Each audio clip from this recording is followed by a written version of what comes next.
Okay? Better to eat small and more frequent meals than larger and more spaced out. Why? Insulin, insulin, insulin. A larger meal spikes more the insulin, and then the bigger the space between meals, the more it dips. And then this up and down seesaw is the one that precisely triggers the most fat deposit, is the speed in which it goes up and down. Low glycemic food, low index foods, and then consider a shake in the morning if you're really wanting to balance your blood sugar, to lose Если вы weight. действительно хотите изменить уровень вашей глюкозы в крови, то используйте... Hold on a second. You put yourself in mute, Секундочку. Dennis. Пожалуйста, выключите свой микрофон.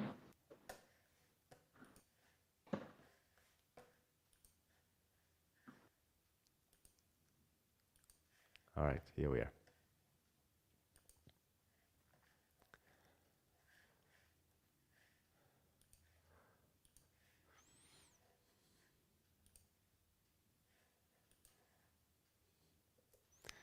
All right, so one last concept. ORAC. ORAC. I want to just to mention this because we didn't cover it in other classes. ORAC is the oxygen radical absorbance capacity. And ORAC is basically a way to measure the antioxidant power of a food. It's a consensus measurement or value for how strong an antioxidant is this particular food. An antioxidant means that it absorbs oxygen radicals, right? It neutralizes free radicals in the body. That's what an antioxidant is.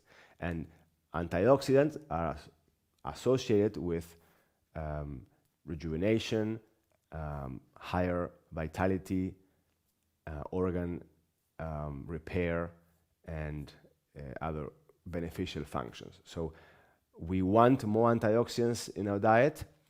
We want foods that have a higher ORAC value in our diet. It was developed by the National Institutes of Health, this measurement, and just good to have it in mind. A few jewels, ORAC jewels. Oregano. Oregano has a super high ORAC value.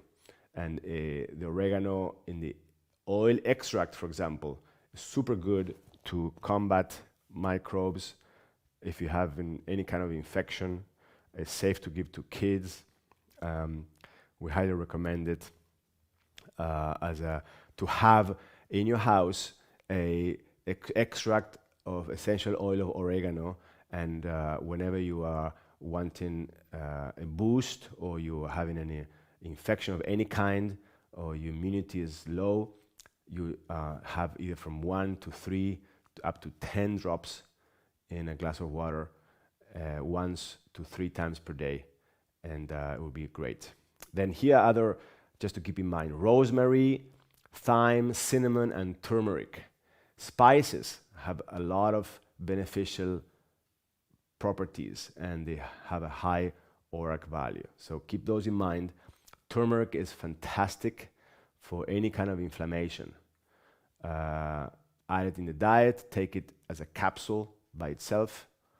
And cinnamon in particular, if you're having a cold internal environment, you feel cold a lot, you live in a cold environment. For the ones of you in Russia now, cold winter, cinnamon is great. You can incorporate that in your diet. And green tea,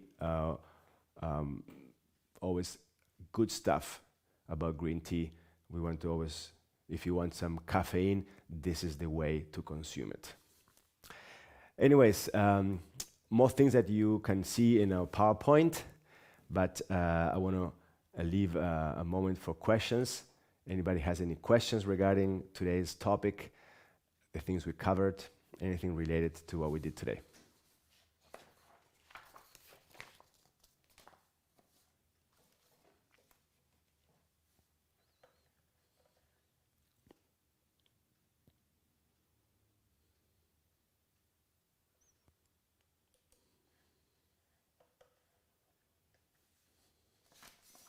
We want to have every class a space for questions. So if you don't have anything with you, we encourage you to gather a couple of questions between classes. It's okay to ask questions about a previous class, the next class. Certainly, we encourage you to ask questions regarding the theme of the class.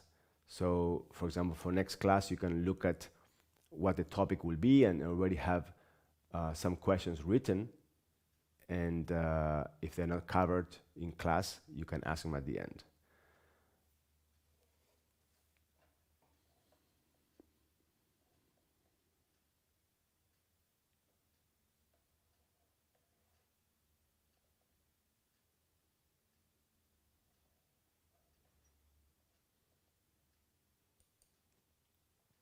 Very well. This concludes our class. I will stay for a couple of minutes. If anybody has any additional questions, you are Miles, welcome to ask them. Miles, this is Alejandro. Can you Yes. hear me? Yes, Alejandro. Yeah, I have a question about the meats that we eat these days. You have any recommendations what meats to avoid? The meat. And, So the question is regarding the meat. What Yeah. is the recommendation? Yeah, the first would be maybe a bit less than if you eat a lot of red meat, less of it. It's more difficult to first is takes more work to the body and is more pro-inflammatory in the most part meat. And the other thing is that the source of meat makes a difference. It's not easy to find grass-fed, antibiotic-free kind of meat, and which makes a big difference because to meat they give first of all the feed is with high glycemic index kind of foods, and secondly, hormones and antibiotics are given to the animals to protect them and to grow them faster. But then when you eat meat, it's not just meat that you're eating toxins from food, you're eating hormones, and you're eating antibiotics that create resistance and disrupt your bacterial flora in your gut. So you're thinking you're having meat, but actually there's a lot of unwanted guests that coming in with the meat. So if you have a way to control that with the source of meat, it makes a difference. But otherwise, then that creates an additional burden and challenge to your body. So less of that. The same actually applies to poultry, turkey and chicken, because of the conditions that I said: hormones, antibiotics, and the feed. Intrinsically, a fully organic, range-free turkey is going to be a little bit easier to the body than the equivalent in a red meat. So red meat is intrinsically more work, but in both cases, the source of the meat is as important to try to be aware of. And also meats have a temperature, intrinsic temperature to them. And for instance, if you are cold internally, you are thin, or you live in a cold climate, or you tend to run very cold inside, then lamb is the best option, is the most warming of the meats. Pork is the most cooling of the meats. So that's another thing to consider. Another thing to consider is the state of your blood. If you are a little bit anemic, a little bit weak, then some red meat may be useful to help you. But usually you will need less than we think. So to fulfill the needs to give you energy and build your blood, you may need only like this size piece of meat, and that will be sufficient. When with our eyes and our habits, we may eat this size meat, right? So also quantity makes a difference. Hope this helps out. It helps a lot. And so would you recommend a vegetarian diet instead? Well, it's a personal decision. It's a personal decision. Depends your constitution also.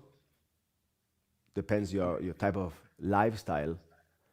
Some you have to see how it fits to you, because some people who are vegetarian, they look phenomenal. They're vital, they're strong, they just look and feel good.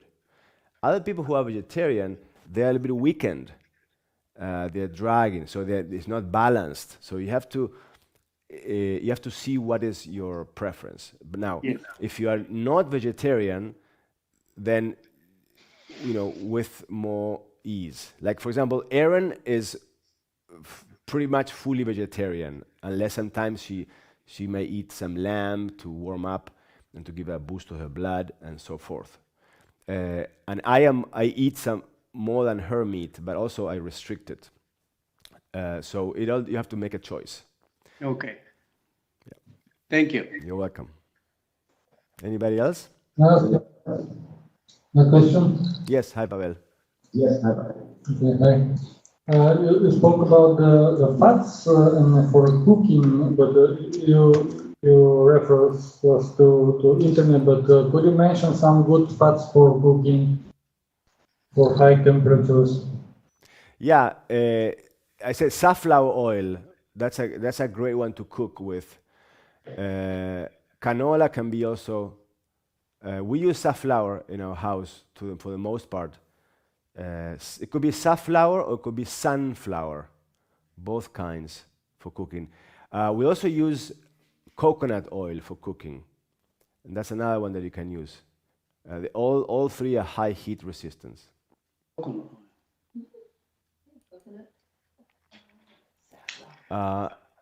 Who else? Question?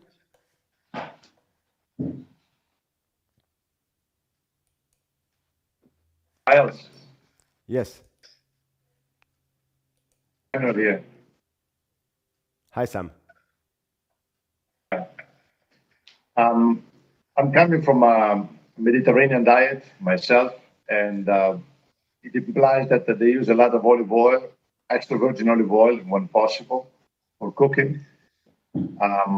I apply that to my diet, and I've seen that it works pretty well. One question to you in terms of technicality, because I've heard lately that coconut oil has a tendency to stick into the bloodstream, and it's very difficult to get rid of it if you cook with that. Is there anything we can elaborate on that, or you can explain on that? Yeah, I think the jury is out still with coconut regarding coconut oil. I personally have mixed information and feelings about it. We use it for cooking. This studies that show it's very beneficial. Others that say sometimes the opposite. So it's a little bit of a toss-up. I think we need a little more time and a little more research to have a definitive take on coconut oil. Olive oil, this high heat